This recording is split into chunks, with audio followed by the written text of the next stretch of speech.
Hey, I'm Anna. My life changed a lot 5 years into my marriage with Paul. We were a regular couple. I was a teacher, he worked as a manager at an energy company, and everything was pretty simple. Then Paul's dad passed away, leaving his mom Elaine alone in their family house. That's when Paul hit me with a bombshell. Anna, we need to talk. He said seriously one night. I paused, looking up from my phone. What's up? Is everything okay? He took a deep breath and said, It's about Mom. She's alone in that old house since Dad passed. I think we should move in with her. My stomach dropped. Move in with Elaine? You know we barely get along, I protested. Paul leaned against the kitchen counter, firm in his expression. I know, but she's my mom, and she's struggling. Plus, we're just burning money on this rented apartment. I sighed, running a hand through my hair. But this is our space, our home. Moving in with your mom is a whole different ballgame. Paul pleaded, Please, Anna. It's not just about the space. It's about family. Mom needs us. I felt cornered. Does your mom need us, or do you need your mom? I asked. Paul frowned. That's not fair, Anna. It's not like I'm asking you to live in a dump. It's a huge house, plenty of room for all of us. Tension rose as I questioned our life there. But eventually, I caved for the sake of peace. Moving day was uncomfortable. Elaine's house was this imposing old structure with echoing rooms and a constant chill. Elaine greeted us with a stiff smile, saying, Welcome to my home. I expect you to respect my ways. I forced a smile, saying, Of course, Elaine. We appreciate you letting us stay. Living with Elaine felt like living with a hawk. She had a comment for everything. How to put dishes away, how much to water the plants. One night, after a particularly harsh critique on my cooking, I exploded to Paul in our room. I can't do a damn thing right for your mother. It's like living with a drill sergeant. Paul rubbed his temples, equally frustrated. Anna, just give it time. She's old and set in her ways. I threw my hands up in frustration. Great, so we just tiptoe around her till the end of time. He didn't have an answer, and honestly, neither did I.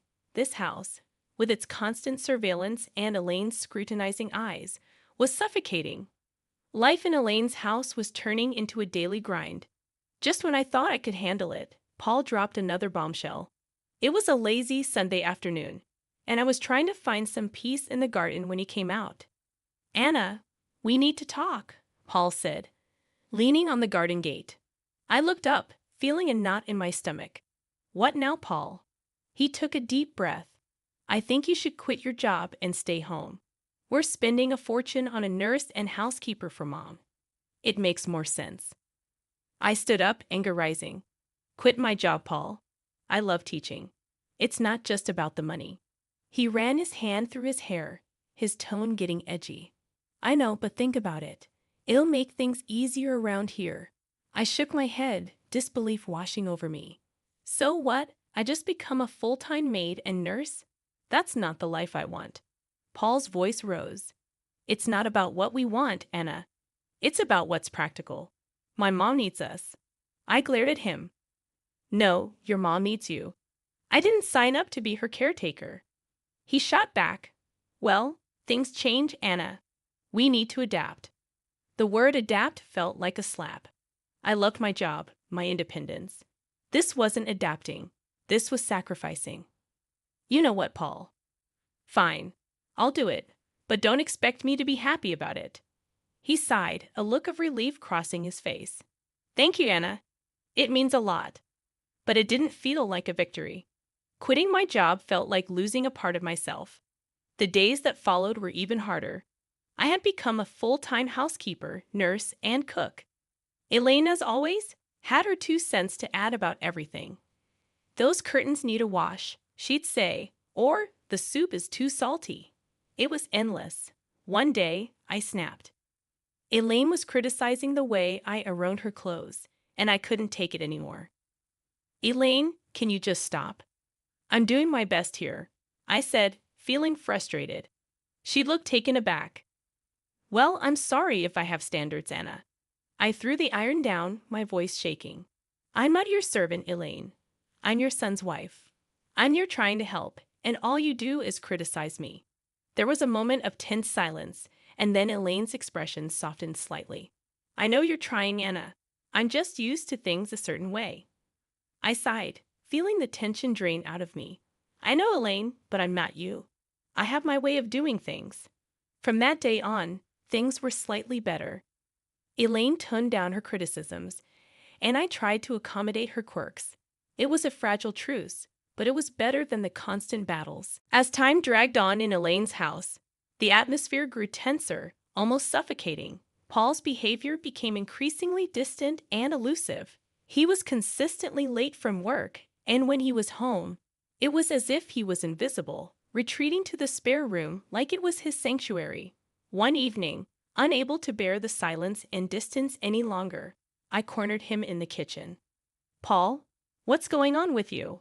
You're hardly here, and when you are, it's like you're not even my husband anymore, I said, leaning against the counter with my arms folded. He'd avoided eye contact, absent-mindedly stirring his coffee. Work's a nightmare right now, Anna. Just piles of stress, he replied. I leaned back, still concerned. I get stressed, Paul, but this feels like you're shutting me out. You're here, but you're not really here. He exhaled heavily, his gaze fixed on his coffee. I don't know what you want me to say, Anna. I'm just really tied up with stuff. I wanted to believe him, to understand, but something inside me screamed that there was more to it than he let on.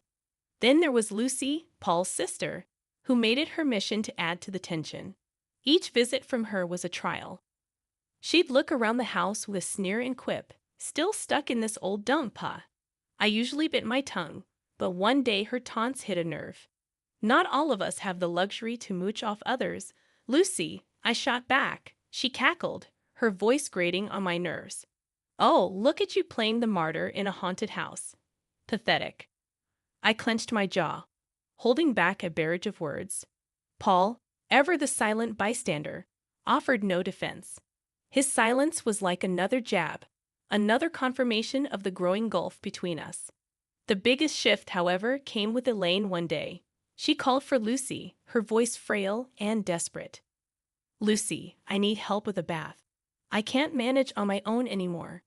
Lucy's response was cold and cutting. Help yourself, Mom. I'm not your caretaker. Elaine broke down in tears, and despite our rocky history, I couldn't leave her in that state. I assisted Elaine with the bath, and something changed between us that day. Elaine started to warm up to me, treating me less like an intruder and more like a daughter. It was a welcome change, but it also emphasized how far Paul and I had drifted apart. Despite Elaine's newfound warmth, the house felt colder and emptier. The walls seemed to echo with a growing silence between Paul and me, a chasm widening with each passing day. The chill in our home grew colder as Paul's late nights at work became the norm, and our conversations turned into mere whispers of their former selves. During one of these fleeting interactions, Paul dropped a bombshell that added to the growing pile of secrets and lies. Anna, I got an apartment near work, he said nonchalantly, as if discussing the weather. I almost dropped the dish I was cleaning. An apartment? Why on earth would you need that? He leaned against the doorframe, avoiding my gaze. It's just practical, Anna. Saves me the commute, especially with the late nights. Anger and confusion surged within me. And you just decided this without talking to me. What? Are we roommates now? He shrugged, his indifference cutting deep. I thought you'd be happy, less stress about me coming home late. I shook my head in disbelief. Happy, Paul? This feels like you're living a double life. What's next? You'll tell me you have a second family? He sighed, rubbing his forehead. Don't be dramatic, Anna. It's not like that. I wanted to push further, to break through his nonchalant facade, but I knew it was futile. The conversation ended there, as did many of our conversations those days. The true shock came a few days later in a candid conversation with Elaine. We were in the living room, sharing a rare moment of calm when she suddenly said, You know, Paul didn't buy that apartment with his money. I looked at her puzzled. What do you mean? She hesitated, then continued. He used my savings. He said it was an investment, even put it in my name. My heart sank. He's been using your money, and you're okay with this? Elaine shrugged, a sad look in her eyes. I couldn't say no. He's my son. But I thought you should know. I was speechless. Paul's secret apartment was one thing, but using his mother's savings under the guise of an investment felt like the man I married was slipping away, replaced by this stranger with secrets and lies. A few days later, I confronted Paul about it. Why didn't you tell me the apartment was bought with your mom's money? He was unapologetic, almost defiant. Because I knew you'd react like this. It's an investment, Anna, not a big deal. I couldn't believe his audacity. Not a big deal. You're gambling with your mom's savings and keeping it from me. What else are you hiding? He turned away, ending the conversation with a dismissive wave. You wouldn't understand, Anna. It's business. The word business felt like a chasm between us, an excuse for everything going wrong in our marriage. Living in Elaine's old, dreary house was taking its toll on me. The once vibrant walls now echoed a somber tone, and every creaking floorboard seemed to whisper secrets. One day, I couldn't take it anymore. Elaine, have you ever thought about renovating the house? I asked over breakfast. It could use some freshening up. Elaine looked up from her tea, surprised. Renovate? I haven't thought about it in years. It's such a big task.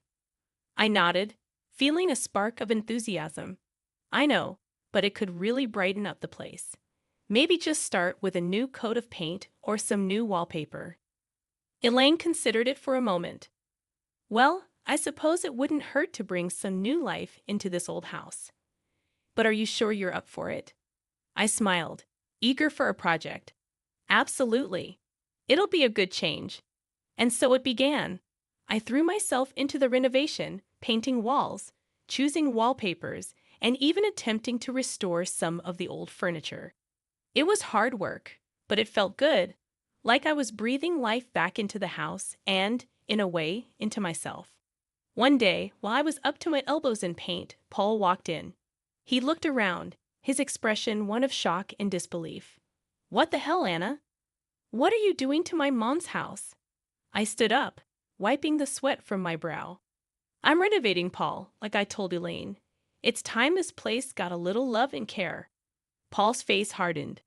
You had no right to start changing things without asking me. This is my family home, not some DIY project. My temper rose. Your home? When was the last time you even cared about this place, Paul? I'm doing something good here. He took a step closer, his voice rising. You're overstepping, Anna. You always do this. Take control and push everyone else aside. I stared at him incredulously. Take control, Paul. I'm trying to make this gloomy place livable. Maybe if you spent more time here, you'd see that. Before Paul could retort, Elaine walked in. What's all this noise about? Paul turned to her. Mom, did you know about this? About her changing the house? Elaine looked from me to Paul, then back again. Yes, I did, and I'm glad she's doing it. This house needed a change, and Anna's doing a wonderful job. Paul looked like he'd been slapped. But it's our family home. Elaine cut him off, her tone firm. It's my home, Paul, and I want this. Anna has every right to do what she's doing. Paul stormed out of the room, leaving me and Elaine in an awkward silence. I felt a mix of victory and sadness. The house was transforming, but the gap between Paul and me seemed to only grow wider. The day Elaine suffered her stroke, our world turned upside down. I was there, witnessing her sudden decline, her words slurring, her body weakening. Panic gripped me as I called for help, my voice quivering with fear. In the hospital, the grim reality set in. Elaine needed constant care. I looked to Paul for support, but he was distant, his eyes void of the usual concern. Anna, I can't deal with this. I have enough on my plate, he said, his voice cold. I was stunned. You can't deal with this, Paul. She's your mother. He shrugged, his response cutting like a knife. Yeah, and she's been a burden for years. This is just the cherry on top. I couldn't hide my disgust. She's not a burden, Paul. She's family. She needs us. His laugh was bitter. Us? No, Anna. She needs you. I've got other things to handle. I was left speechless, my respect for him sinking. I took it upon myself to care for Elaine. It was hard watching the once strong woman confined to a bed, dependent for every little thing. As I became Elaine's primary caregiver, Paul's visits grew rarer, and his indifference more apparent. His visits were short, his conversations with Elaine brief and superficial. Then Lucy came. I overheard them in the living room, their words like venom. "We should start thinking about the will, dividing the assets," Lucy said, her voice devoid of any emotion. I burst into the room, fury coursing through my veins. How can you be so heartless, discussing her will right in front of her? She's still here. Lucy smirked, her words sharp. "Oh, look who's talking, the saintly daughter-in-law. This is our family's matter. Stay out of it." Paul chimed in, his voice laced with cynicism. "Anna, just drop it. It's practical to plan these things. No use pretending she's going to bounce back." I was aghast at his cruelty. Practical. She's your mother, Paul. How can you be so callous? He shrugged, his reply cold and detached. "Life's callous, Anna. Better get used to it." I turned away, my heart heavy with disgust. In the following weeks, I dedicated myself to Elaine's recovery. And to my surprise, she showed signs of improvement. Her fingers twitched, her speech cleared. She even managed a few steps. It was a miracle to me, but a nuisance to Paul and Lucy. Their true colors were now vividly clear. Their mother's plight was nothing more than an inconvenience, a hurdle in their path of inheritance. The betrayal stung deep, not just as a daughter-in-law, but as a human being. Life had settled into a grim routine. Elaine's health was a constant roller coaster, with small victories overshadowed by the looming fear of the worst. Then it happened. Another stroke, this time more severe. The call from the hospital felt like a punch to the gut. Elaine didn't make it. The funeral was a somber affair. I stood beside the grave, my heart heavy, watching as people paid their respects. That's when Paul arrived, and with him a woman I didn't recognize and two small kids clinging to her hands. "Who's she?" I whispered to myself, my eyes fixed on the unfamiliar woman. Paul approached, his expression unreadable. "Anna, this is Carol, my wife, and these are our kids." I felt like I had been slapped. "Your wife? When did this happen?" He shrugged, a coldness in his voice. "A while ago." "It's none of your business, Anna." I was speechless, my mind reeling. How could he? And during all this time with Elaine, Lucy was there too, her usual sneer in place. "Finally showing your true colors, Anna? Playing the grieving daughter-in-law. It's a bit late for that." I glared at her, my voice laced with contempt. "I was here for Elaine when you both abandoned her." "Don't you dare judge me," Paul interjected. "Let's just get this over with. We have other matters to discuss." After the funeral ended and the gathering moved to Elaine's house for the will reading, Paul and Lucy were like vultures, eagerly awaiting their share. The lawyer began reading the will, and that's when the bombshell dropped. Everything, the house, the money, all of it was left to me. Paul's face went from smug to shocked. "What the hell? This can't be right." Lucy was fuming. She was our mother. How could she leave everything to this nobody? I stood there stunned, not sure how to feel. Happy. Vindicated. It all felt hollow. Paul turned to me, his voice filled with accusation. "You manipulated her, didn't you? Turned her against us." I shook my head, disbelief and anger mixing in my voice. "I did nothing but care for her, which is more than I can say for you." The lawyer intervened. Elaine was very clear in her will. Lucy was seething. "This is not the end. We'll contest this. There's no way we're letting her get away with this." As they left in a huff, I stood there alone in the house that was now legally mine, the walls that had witnessed so much pain, betrayal, and love. I looked around, feeling the weight of Elaine's last act of kindness and the burden of a broken family. The house felt different now, like it was echoing with Elaine's last wishes. I was sitting there, holding the will, still trying to get my head around everything. Elaine had left it all to me, and Paul and Lucy were raging mad about it. They came back the next day, all fired up. You really think you can just take everything? Paul burst out as soon as he stepped in. I looked up, tired but standing my ground. Elaine decided this, Paul. It was her choice. Lucy was red in the face, yelling, "You tricked the sick old lady. We won't let you get away with this." I stood up, fed up with their nonsense. Tricked. I was there for her, unlike you two. She chose to leave it to me. Paul was fuming. So you think you've beaten us? You think you can just snatch everything away? I let out a heavy sigh. I didn't snatch anything, Paul. Elaine gave it to me because she knew I actually cared. Their yelling didn't stop, but it was just noise against the truth I knew. I was there for Elaine when they weren't. The lawyer showed up with a video Elaine had made. Her voice filled the room, and she said it clear as day. I left everything to Anna because she was like the daughter I never had. She was there when my own kids weren't. She deserves it all. The room went quiet. Paul looked like he had been punched in the gut, and Lucy started crying, finally realizing what they had done. After that, Paul and Lucy left, and all their threats just fell flat. I was alone in the big house, surrounded by the past and thinking about the future. I decided to divorce Paul. It was tough, but it had to be done. He and his new family had to move to a rental place. Lucy had her own mess to deal with. Her debts and bad choices were catching up to her.